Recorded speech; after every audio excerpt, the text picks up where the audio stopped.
دوستان گرامی اس کی زبان نہیں تھی، لیکن رب نے اس کو یہ شعور ودیت کیا تھا کہ وہ نہ ہی ادھر پیشاب کرتا نہ ہی ادھر گند ڈالتا.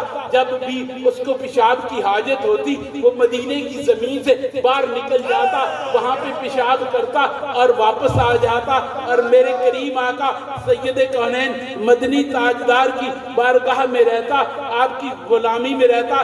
دوستان گرامی یہ میرے آقا کریم نبی پاک صاحب الاولاق کی نسبت ہے جو ادنا کو اعلیٰ کر دیتی ہے، جو غلام کو بادشاہ بنا دیتی ہے، جو بے عمل کو باعمل کر دیتی ہے. میرے آقا کریم نبی پاک صاحب الاولاق مدنی تاجدار کی بارگاہ کے کون سے اوصاف بیان کرے. نبی پاک کی نسبت اگر ابو بکر کو ہو جائے تو کائنات کا اعلیٰ ترین انسان بن جاتا ہے. اگر میرے آقا کی نسبت عمر کو ہو جائے تو کائنات کا سب سے بڑا حکمران اور 22 لاکھ مربع میل کا واحد حکمران بن کے دنیا کائنات پہ حکومت کرتا ہے. میرے آقا کریم نبی پاک کی نسبت اگر حیدر کرار کو ہو جائے تو میرے آقا خود فرماتے ہیں کہ میں علم کا شاعر ہوں اور علی اس کا دروازہ ہے. یہ کیا ہے؟ یہ نسبت رسولی ہے.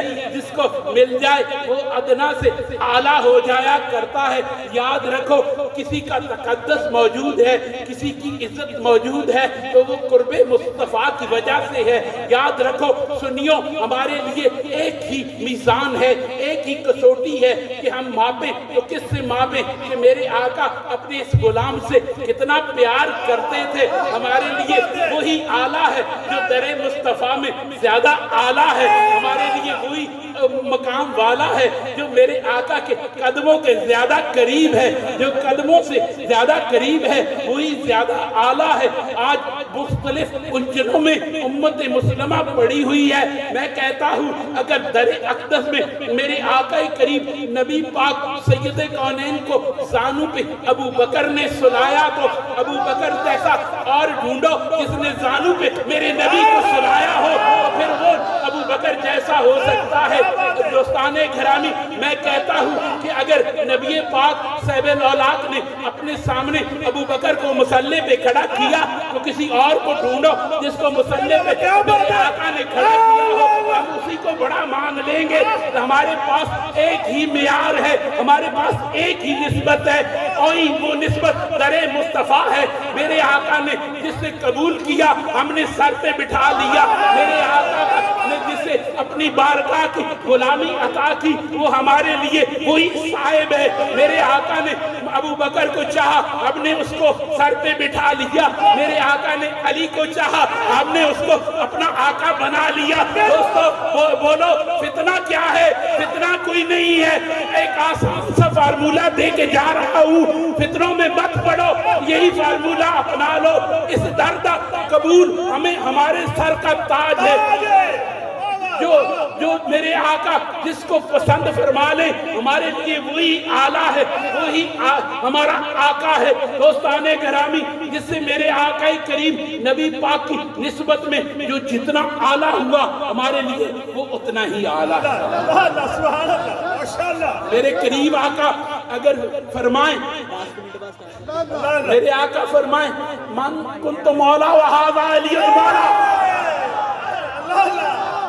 کون ہے جو اس سے انکار کر سکے؟ جس نے انکار کرنا ہے اس نے مرنا ہے اس نے. ماشاءاللہ نعرہ حیدری. گلی گلی نگر نگر ابو بکر گلی گلی نگر نگر تاجدار صداقت رازدار نبوت پاسبان رسالت مصطفیٰ کا ہم سفر. دوستان گرامی ہمارے ابو جد نے، ہمارے بزرگوں نے ہمیشہ امت مسلمہ کی اصلاح کی ہے اور انہیں عقیدوں کے لحاظ سے ان کو تحفظ دیا ہے. یاد رکھو یہ آستانے اسی لیے ہمیشہ اسی خدمت میں معمور ہیں.